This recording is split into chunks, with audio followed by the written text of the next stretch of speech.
کہ نہ اس کی جو دوائیاں ہیں اسے کئی گنا زیادہ اس کی قیمت لی جا رہی ہیں، اس کا کوئی معیار کنٹرول کرنے والا نہیں ہے، مارکیٹ میں پھینکی جا رہی ہیں، اور مجبور لوگ جو ان پڑھ معاشرہ ہے وہ خریدے جا رہا ہے، اور پروپیگنڈا ایسا ہے کہ اس کو خریدنے پہ مجبور ہے کہ یہ دوا تو تریاک ہے، اور لوگ خرید جا رہے ہیں، اور مطلب مرنے کا سامان خرید کے کر رہے ہیں۔ جی خاص طور سے اس میں جو مینوفیکچررز، پرسکرائبرز اور جو ریٹیلر ہے وہ سارے اس میں شامل ہیں۔ پرسکرائبر سے مراد آپ کی جو ہے وہ ڈاکٹرز ہیں۔ جی آپ یہ سمجھیں جو پرسکرائب کرتا وہ اس میں شامل ہیں، جبکہ جب ان کو معلوم ہے کہ اس دوا کی قیمت اگر 400 یا 500 رکھی گئی ہے، اس میں باقاعدہ ان کو کچھ، میں سب کے بارے میں تو نہیں کہتا، کچھ کے بارے میں ہے کہ اس میں اس میں خاص طور سے ان کو ان کا شیئر ملتا ہے، اس کے بعد شیئر ملتا ہے، یہ تو بالکل عام سی بات ہے، لیکن یہ کہ ان کے بڑے بڑے وہ چیزیں ہیں، یہ جو باہر کے وزٹس کرتے ہیں، اس کی جو لاگت ہے وہ تو لاکھوں میں ہوتی ہے۔ باہر جو ان کو دورے کرائے جاتے ہیں وہ کوئی ان کو ریسرچ یا ان کو کسی ٹریننگ پہ نہیں بھیجا جاتا، وہ بنیادی طور پر ان کی تفریح تباہ کے ہوتے ہیں۔ اچھا، جتنے بھی جگہ مختلف ملکوں میں، جیسے تھائی لینڈ میں جاتے ہیں یا ملائیشیا میں جاتے ہیں یا اور بھی ایسے جگہ جہاں جاتے ہیں، وہاں کوئی ریسرچ یا کوئی ٹریننگ کے لوادے میں یہ ان کو وہاں پہ بھیجا جاتا ہے، اور اس کے جتنے ایکسپینس ہیں، جو اخراجات ہیں، وہ سارے مریض کی جیب سے حاصل کیے جاتے ہیں۔ مریض پر اس کا بوجھ جا رہا ہے، ڈیلیور ہو رہا ہے، ٹرانسفر ہو رہا ہے، ہمیں بھگتنی پڑ رہا ہے، مہنگی دوائی مل رہی ہے، یہ کہنا چاہ رہے ہیں؟ بالکل، اس میں صحیح بات، اس میں جو ہمارا جو ریگولیٹر ہے وہ اس کو کنٹرول نہیں کر رہے۔ کیوں نہیں کر رہے ہیں؟ اس میں ایسی کالی بھیڑیں کیا ہیں کہ اتنی بڑا کرائم ہو رہا ہے، جس کو آپ کرائم کہیں نہ کہیں، میں تو یہی کہوں گا، تو اس کو کنٹرول کرنے والا کوئی نہیں ہے، انسان مر رہا ہے، اور وہ بھی دوائی لے کے مر رہا ہے۔ ابھی آپ نے کچھ عرصہ پہلے دیکھا ہوگا، اس چند مہینوں میں ادویات کی قیمتیں کہاں سے کہاں چلی گئی ہیں۔ وہی دوا جو بہت کم قیمت، وہ زیادہ سے زیادہ قیمتوں میں چلی گئی ہے، عام آدمی اس کو خرید ہی نہیں سک رہا، اور اس کا علاج مشکل ہو گیا۔ اب اس میں بھی یہی حالت ہے کہ ان میں کمپنیوں کے اوور ہیڈ جو اخراجات زیادہ ہیں، وہ جتنے اخراجات جو ان کو دیتے ہیں پرسکرائبر کو، وہ سارے اس میں سے پورے کیے جاتے ہیں، ساتھ ساتھ جو ایڈمنسٹریشن ہے، جو ڈریپ ہے، وہ بھی اس وقت آنکھ موندے سو رہی ہے۔ وہ ان کا کام ہے کہ اس کو چیک رکھیں کہ یہ دوائیاں کیوں زیادہ مہنگی ہو گئی ہیں۔ ڈاکٹر صاحب، آپ بھی تو فارمیسسٹ ہیں، ہمارے ادویات ہیں، آپ کا تو کوئی رول نظر آتا نہیں ہے کہ آپ تو بالکل مطلب رول آؤٹ ہو گئے، کیا ہو گیا یہ؟ آپ کا رول کیوں نظر نہیں آتا ہے؟ کیونکہ آپ کو پرسکرائبرز کو، مطلب یہ ڈاکٹرز کو، آپ کی فارماسیوٹیکل کمپنیز کو، سب کو مانیٹر کرنا آپ کی ذمہ داری ہے، آپ لوگ تو کہیں نظر نہیں آ رہے۔ ہمارے ملک میں فارمیسی کے دفتر طریقے ڈپارٹمنٹ بہت سارے کھل گئے ہیں، مگر فارماسسٹ کو وہ اس کا جو رائٹ حصہ نہیں دیا جا رہا جاب میں۔ ایک تو ان کو جاب پوری نہیں دی جا رہی، دوسرا ان کو استعمال نہیں کیا جا رہا۔ اگر آپ اس کو دیکھیں کہ سندھ گورنمنٹ میں تقریباً کوئی 170 یا 180 فارماسسٹ انڈکٹ کیے گئے ہیں، پنجاب میں اس لحاظ سے زیادہ فارماسسٹ انڈکٹ کیے گئے ہیں، اسی طرح بلوچستان میں فارماسسٹ زیادہ ہوئے گئے ہیں، مگر جو مسئلہ مین ہے کہ ان کو وہ جاب ڈسکرپشن نہیں دی جا رہی۔ پہلی بات تو یہ کہ وہاں پر جو فارمیسی ڈائریکٹریٹ نہیں ہے کہ فارماسسٹ کا جو انچارج جو ہیڈ ہو وہ فارماسسٹ ہو، وہاں ان کو مختلف اسپتالوں کے سربراہ جو ڈاکٹر ہیں ان کے انڈر رکھ دیا جاتا ہے۔ اب ڈاکٹر صاحب، ایک میں بات کر رہا ہوں، اس کی بنیاد میں ایک چیز ہے جو میں برملا کہنا چاہوں گا کہ یہ ڈاکٹرز کی مونوپولی ہے، اس کی اجارت داری ہے، اس نے یہ ذمہ داری، جو بنیادی ذمہ داری فارماسسٹ کی ہے، وہ چھین رکھی ہے۔ ایسا کیا ہے؟ ایک میڈیکل ریپ جو ہے وہ دوائیوں کا مشورے دے کے جاتا ہے، اور ڈاکٹر لکھ رہے ہوتے ہیں، اور فارماسسٹ سے مدد نہیں لے رہے ہوتے ہیں۔ آپ بالکل بجا فرماتے ہیں۔ میرے خود اپنے جو 27 سالہ ہسپتال کا تجربہ ہے، اس میں یہ بڑی مشکل سے ہم نے اپنے پاورز لیے تھے جو فارماسسٹ کے تھے۔ ڈاکٹر کہتا کہ میں عقل کل ہوں، سب کچھ صرف مجھے ہی معلوم ہے، جبکہ ہم کہتے ہیں کہ فارماسسٹ جس نے دوا بنائی ہوتی ہے وہ اس دوا کے بارے میں بہتر جانتا ہے، نہ کہ ڈاکٹر۔ ڈاکٹر نے تو دوا کا علم پڑھا ہی نہیں ہے، سطحی طور پہ اس نے پڑھا ہوتا ہے۔ فارماسسٹ نے تو بالکل اس کی را مٹیریل سے لے کے فنش پروڈکٹ تک اس کو بنایا، انگریڈینٹ ساری، جو نمک، نمکیات، سارے جو کیمیکل، سب معلوم ہوتا ہے۔ پھر ریسرچ بھی اس نے خود کی ہوتی ہے۔ ڈاکٹر صاحب کو اس بارے میں نہیں معلوم ہوتا کہ دوا کے بارے میں کیا ہے، پوری اسٹڈی کرنے۔ اب اس وقت فارمیسی کا کورس بھی 5 سال کا ہے، فارم ڈی کورس ہے، اس میں اگر آپ دیکھیں تو ان سے پھر کلینکل بھی ہمارے فارماسسٹ پڑھتے ہیں، ڈاکٹر صاحب یہ کہتے ہیں کہ ہمیں سب کچھ معلوم ہے، مشکل یہ ہو گئی ہے کہ وہ جو شیئر ہے فارماسسٹ کا وہ دینا نہیں چاہتے۔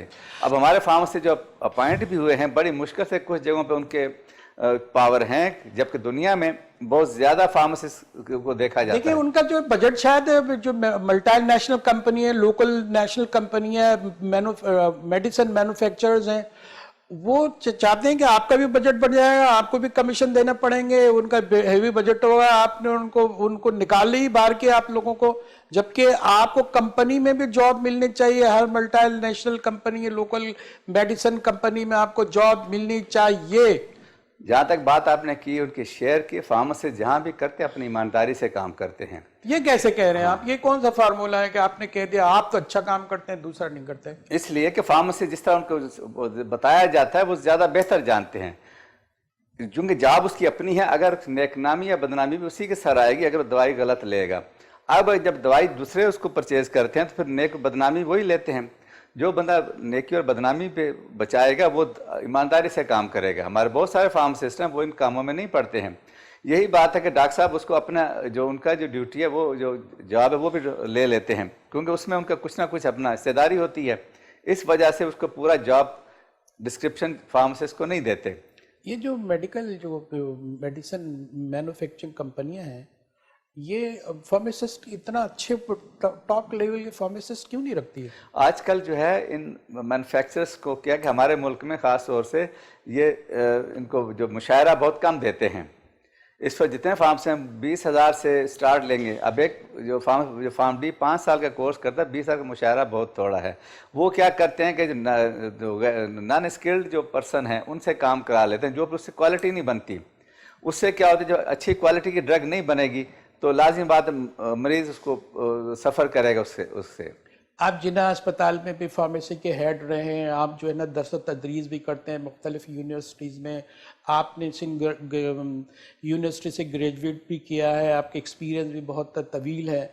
آپ یہ دیکھیں کہ آپ ڈاکٹر کا، آج کے ڈاکٹر کا کیا معیار ہے لکھنے کا، پرسکرپشن کا، اس کی کوالیفیکیشن کا، اس کی قابلیت کا، اس کی صلاحیت کا۔ آج کے ڈاکٹر کو من حیث قوم میں پوچھ رہا ہوں کہ سارے ڈاکٹرز ایسے نہیں ہو سکتے، لیکن زیادہ تر ڈاکٹرز کے بارے میں یہی شکایت ہے۔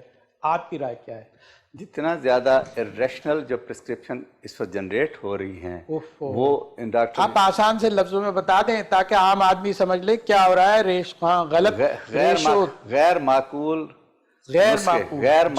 نسخے، عام زبان سے غیر معقول نسخے اس میں اتنے۔ اگر آپ سپوز جو تشخیص اگر اس کو بخار کی ہے تو اس کو پیراسٹامول دی جائے، اس بخار کی اگر اس کو درد ہے تو اس کو اس حساب سے انالجیسک دیا جائے، مگر آپ جائیں اس کی پرسکرپشن پڑھیں تو 10-12 اس میں چیزیں ایڈ کی جاتی ہیں جو اس کی ضرورت نہیں ہوتی ہے، اس سے اور مسائل پیدا ہوتے ہیں۔ اسی طرح اگر اس کو سپوز کوئی انفیکشن ہو گیا تو اس پرٹیکولر انفیکشن کی ڈائگنوزس کے مطابق اینٹی بائیوٹک دی جائے۔ یہاں کیا دیکھتے ہیں، اس کو کیونولون بھی دے رہے ہیں، اس کو میکرولائڈ بھی دے رہے ہیں، اس کو سیفلوسپورین بھی دے رہے ہیں۔ جب ایک مریض اتنی ساری دوائیاں ایک وقت میں کھائے گا، ایک تو چونکہ اس کو معلومات نہیں ہے اس مریض کو، اب وہ جو کھائے گا تو لازم اس کا سسٹم جو ہے آلٹر ہوگا، ڈفر کرے گا، اس کے رینل فیلیور میں جائے گا، اس کے لیور میں پرابلم ہوگا، جہاں سے میٹابولزم ہوتا ہے اس کی ڈائجیشن میں پرابلم ہوگا۔ ایز اے فارماسسٹ یہ بتائیں کہ کب دوائی کی ضرورت پڑتی ہے ایک پیشنٹ کو، کہ کب دوائی لینی چاہیے اور کب نیچرل جو ہے وہ میتھڈ پہ جانا چاہیے صحت کے؟ وہ ایسا بھی ہے نا کہ وہ جو نیچرل طریقے سے بھی تو ریکوری ہوتی ہے، اللہ کا نظام ہے، اس کا امیونٹی ہے، اس کے امیون کرتا ہے، مزاحمت کرتا ہے اس کا نظام، اور جراثیم سے، بیکٹیریا سے بچاتا ہے۔ تو وہ حد بتائیں کہ جہاں سے انسان کو دوائی لینے پہ مجبور ہونا پڑتا ہے۔ یہ لوگوں نے تو کھلا بازار بنا دیا، اتنے انجیکشن لگتے ہیں۔ انجیکشن تو بہت مائنر، بہت کم تعداد میں لگنے چاہیے، لگنے نہیں چاہیے۔ آپ کیا کہتے ہیں؟ جہاں سے آپ نے دوا کے بارے میں، جب جو جوان مریض ہوتے ہیں انہیں تو جو بیماری خود بہت تقریباً جیسے نازلہ، کھانسی وغیرہ ہے، سمپٹم ہے، یہ تو وائرل ہے۔ وائرل میں تو دوا دینے کی ہوتی نہیں ہے کہ دوا نہیں دیا جائے، وائرل جب کوئی یہاں تو انجیکشن بھی لگا، ہاں، وائرل میں تو اس کو خود بہت ٹھیک ہو جانا ہے۔ اس کے علاوہ جب کوئی بڑی کوئی بیماری ہو تو چلو اس میں تو دوائی دی جا سکتی ہے، اس میں بھی خاص اینٹی بائیوٹک میں تو خاص ایک مدت ہوتی ہے، اس مدت کے بعد اس کو ختم کر دینا چاہیے۔ یہاں دیکھا یہ گیا کہ ایک دوا چلی ہے تو اگر 5 دن اس کو دینی تھی اینٹی بائیوٹک، تو 14 دن چلی ہے، کوئی اس کو ریویو ہی نہیں کرتا کہ جناب یہ آپ نے 5 دن بعد آپ ٹھیک ہو گئے ہو، یا اگر اس کو بیکٹیریل کو سمٹم آئے ہوں تو اس کو دوا دی جاتی ہے. اس کے بعد جیسی مریض جاتا ہے وہ اگر یہ کہہ رہا ہے مجھے پیٹ میں درد ہے تو اینٹی بائیوٹک دیتے ہیں، انفیکشن بھی ہوگا تو اب یہ نہیں دیکھتے کہ اس کو کس آرگنزم کا انفیکشن ہے. ہم دوسرے وقفے میں اینٹی بائیوٹک کو سبجیکٹ بنائیں گے کیونکہ انتہائی خطرناک صورتحال اختیار کر گیا ہے. اب ہم یہ آپ سے پوچھنا چاہیں گے کہ جو میڈیکل اسٹورز کا کیا کردار ہے، اور وہ آ رہے ہیں میڈیکل ریپ آ رہے ہیں، ان کو مشورے دے رہے ہیں، ان کے پاس لائسنس بھی نہیں ہوتا، فارماسسٹ کا لائسنس وہ رکھ لیتے ہیں اور جو ہے اس کو استعمال کرتے ہیں. یہ تو کوئی بات نہیں، اندھیر نگری ہے، چوپٹ راج ہے. سب سے بڑا المیہ یہ ہمارے ملک میں ہے کہ جو میڈیکل اسٹور ہے یا فارمیسی پہ کوالیفائڈ پرسن ہوتا ہی نہیں ہے. صرف ایک لائسنس اس کے نام ایشو ہو جاتا ہے، کوالیفائڈ پرسن کا نام ہوتا ہے، اور اس پہ جو نان ٹیکنیکل بندہ ہے، جو عام جس کو ادویات کی الف بے سے وہ فارمیسی چلا رہا ہوتا ہے، پرسکرپشن پڑھنا بھی اس کو مشکل ہوتا ہے، اب جو مرضی وہ دے دیتا ہے. جب تک ہمارے ڈرگ کنٹرول ایڈمنسٹریشن جو پروونشل ہے یا فیڈرل ہے، وہ جب تک ایک فارمیسی پہ یا میڈیکل اسٹور پہ کوالیفائڈ پرسن جو فارماسسٹ ہے اس کا ہونا لازم نہیں کرتا، یہ رہے گا. اس کی پریزنس ہونی چاہیے، موجود ہونا چاہیے نسخہ لکھتے وقت یا پڑھتے وقت. ہاں، جب اس کا سپرویژن جو ہے فارماسسٹ کے ہونے سے کیا ہوگا کہ دوا کا کنٹرول ہوگا، وہ غلط دوائی نہیں رکھے گا، وہ غلط پرسکرپشن نہیں پڑے گا. اگر سپوز اس پرسکرپشن میں غیر معقول ادویات لکھی گئی ہیں تو وہ اس کی کاؤنسلنگ کرے گا، وہ ڈاکٹر صاحب کو بھیجے گا، ڈاکٹر صاحب اس کو ریویو کریں. یہ جو آپ نے ڈائگنوسس لکھی ہے، ڈاکٹر صاحب اتنے ہیں کہ وہ جو ہے ریویو کریں، وہ تو کہتے ہیں کہ I am the doctor, I am the authority. As a pharmacist پہلی دفعہ ان کو اطلاع کرنی چاہیے کہ یہ ڈاکٹر صاحب میرے حساب سے آپ نے یہ پرسکرپشن جو ہے مناسب نہیں لکھی ہے. اس کو ایسے تو آپ بھی نہیں کرتے نا، آپ کہاں لکھتے ہیں؟ ابھی بلا آپ کہتے ہیں ٹھیک ہے یار، ہم ٹھیک ہے چلنے دو. پھر اس کو کلینکلی فارم سے بتائے گا کیا کیا اس ڈائگنوزس میں کیا کیا دوا دی جا سکتی ہے، وہ اس کو ایڈجسٹ کر دیتا ہے اس کے مطابق جو ہے. اچھا یہ بات یہ بھی ہو گیا کہ میڈیکل اسٹورز بھی جو ہے وہ غلط کام کر رہے ہیں اور اتنی تباہی مچا رہے ہیں، کوئی کنٹرول نہیں ہے. جو چاہیں آپ دوائی لیں گے، سیلف میڈیکیشن کر لیں گے، آج خود دوائیں لسٹ بھرے جا رہے ہیں، آدمی زہر بھرے جا رہا ہے، کوئی دیکھنے والا نہیں ہے. ساری چیزیں ایک طرف. ڈریپ کی کارکردگی یہ ہے کہ وہ باہر سے جو ہے چورن منگا لیتی ہے، دوائیاں بنا لیتی ہیں، اور پھر جو ہے یہاں ہمارے پاس جو ہے کچھ کیمیکل بنانے کے لیے کوئی چیز، نمکیات کے لیے بھی کوئی انتظام نہیں ہے، وہ بھی باہر سے منگانے پڑتے ہیں ہم کو. تو ہم ایک قوم کی حیثیت سے، ایک ملک کی حیثیت سے، ایک ایٹمی پاور کی حیثیت سے کہاں کھڑے ہیں؟ ہاں تو یہ ہے، پچھلے دن میں اپنے طالب علم کو اسائنمنٹ دیا کہ آپ جو او آر ایس جو مارکیٹ میں ہے اس کے ذرا مجھے ان کے نمونے لے کے آئیں. پتہ یہ چلا کہ وہ انڈین او آر ایس کے نمونے لے آئے. میں نے ان سے کہا کہ یہ آپ نے گوگل سے لیا ہے؟ کہتا نہیں سر، یہ ہم گئے تھے فارمیسی سے او آر ایس ہم لائے ہیں.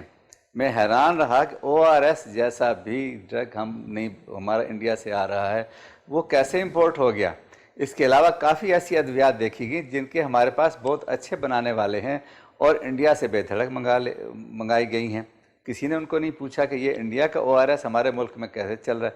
ہمارے جو ڈریپ ہے یا ڈرگ پروینشن، کسی نے نہیں چیک کیا کہ بھئی وہ دوا جس کی باہر سے ہم دوا تب منگاتے ہیں جب ملک میں وہ نہ بن رہی ہو، تب اس کی اجازت دی جاتی ہے. مونوپولی کس کی ہے، اجارہ داری کس کی ہے، اس کے پیچھے کہ یہ سارا گیم بڑی کامیابی سے ہو رہا ہے اور لوگ مرتے جا رہے ہیں. یہ بہت سارے مافیاز اس میں ہیں جو ان کو ڈریپس کو بھی اس کو ہم نوا بنا لیتے ہیں، اسی طرح وہ اپنے پروفیشن ڈرگ کنٹرول کو ہم نوا بنا لیتے ہیں، اور اس کے ہوتے ہوئے یہ چیزیں ساری مارکیٹ میں آ جاتی ہیں. ڈاکٹر صاحب بڑی مطلب آؤٹ اسپوکن آپ باتیں کر رہے ہیں. مجھے چاہیے کہ آپ سے ایسے سوالات کچھ کروں جو ہمارے لیے مفید ہوں، ہمارے جو ہے ویورز کے لیے مفید ہوں، ان کی معلومات میں اضافہ ہو. ناظرین ایک چھوٹا سا بریک لیتے ہیں. ڈاکٹر صاحب ہمارے ساتھ موجود ہیں. محمد ریاض بھٹی صاحب فارماسسٹ ہیں، ماہر ادویات ہیں، جناح ہسپتال کے سربراہ رہے ہیں، فارمیسی کے تجربہ ہے، یونیورسٹیوں کا تجربہ ہے. ہم ان سے اینٹی بائیوٹکس کے بارے میں معلومات لیں گے کہ یہ زہر جو ہے، یہ جو سارا کھیل ہے جو مفلوج کر رہا ہے قوم کو، اس کا کیا حل ہے اور یہ ہو کیوں رہا ہے. ایک چھوٹا سا بریک، ہمارے ساتھ رہیے.